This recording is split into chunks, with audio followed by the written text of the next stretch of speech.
ప్రేమించే వారికి దగ్గర అయ్యేప్పుడే కాదు, దూరం అయ్యేప్పుడు కూడా డిగ్నిటీ మెయింటైన్ చేయగలగడమే ట్రూ క్యారెక్టర్ అంటే.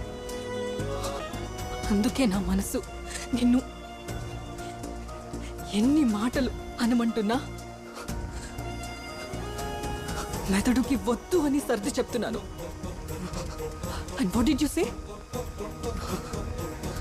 నిన్న ఇంటి వరకు ఈరోజు ఇక్కడికి, రేపు ఇంకెక్కడికి వస్తానా?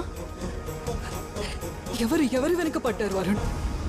నేనొక్కసారి వద్దు అనుకుంటే నేను కాదు, నేనొంటి మీద కప్పుకునే బట్ట కూడా గాలికైనా సరే నీ వైపు రాదు, రానివ్వను. Good bye.